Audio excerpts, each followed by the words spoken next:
Mutaffifin сүресі. Рахман әрі аса рақымды Алланың атымен бастаймын. Таразымен өлшеуіштен жеп, елді алдайтын жандардың жағдайы қандай өкінішті.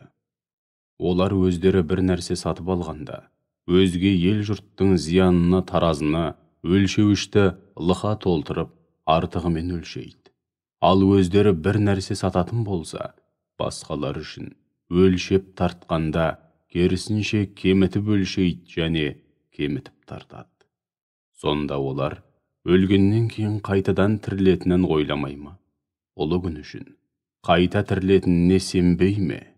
Сол күні барша адамзат күллі ғаламның Раббысының құзырында есеп беру үшін қабірлерінен түрегеледі. Жоқ, өлгеннен соң тірілу хақ, ал кісінің ақысын жеуге әсте рұқсат етілмейді. Шүбәсіз ардан безген күнәһарларға кесілетін үкім сижжинде. Сижжиннің не екенін сен білесің бе? Сижжин тоң мойын кәпірлердің істері өшпестей қашалып жазылған, мөрленген дәптер. Жалғаншылардың сол күнгі жағдайы қандай өкінішті. Олар Алланың алдында есеп берілетін әрі кесімді үкім шығарылатын ұлы дін күніне жалған деп сенбейді. Ол күнді тек шектен шыққан азғындар мен күнәға белшесінен батқан күнәһарлар ғана жалған санайды. Ондайларға біздің аяттарымыз оқылса, бұлар бұрынғылардың аңыз ертегілері ғой дейді.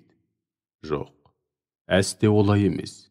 Олардың өз қолымен істеген күнәлері жүректерін әбден қарайтып тастаған, сондықтан олар ақиқатты көре алмауда. Жоқ, әсте олай емес. Сол күні олар Раббыларының шарапаты мен рахымынан махрұм қалады. Содан кейін, шүбәсіз, жанып шыжғырлу үшін жалынатқан жаһаннамға тасталады. Содан соң оларға, міне, дүниеде өздерің сенбеген ақиқат осы делінеді. Жоқ, өлгеннен соң тірілу хақ, ал кісінің ақысын жеуге әсте рұқсат етілмейді. Ал ізгі жандарға қатысты берілетін үкім болса, иллинде. Иллиннің не екенін білесің бе? Иллин хаққа иман келдірген ізгі жандардың істері өшпестей болып жазылған мөрленген дәптер. Алланың хақ құлдары оны көріп, оқиды. Ізгі жандар шүбәсіз нығметтердің ішінде, көз көріп құлақ естімеген, тіпті адам баласының ойына да келмеген нығметтерге толы нағим жәннатында жайлы орынтақтарға жайғасып отырып, қуанышты жүзбен маңайларына қарайды. Жүздерінен өздеріне нәсіп етілген нығметтерге деген шексіз қуанышты байқайсың. Оларға зиянды нәрселерден ада, таза екенін білдіретін мөрі бар тап-таза мөлдір шарап ұсынылады. Ішілген соң түбінен хош иісі аңқиды. Ендеше адамдар өзара жарысатын болса, осынау мәңгілік жәннат мекені үшін жарыссын. Ол шарапқа жәннаттың ең ұлы қайнарынан алынатын тәсним суы қосылған. Тәсним қайнарынан Алланың ең жақын хас құлдары қанғанша ішеді. Күнәға белшесінен батқан кәпірлер дүниеде мүміндерді келемеждеп күлетін еді.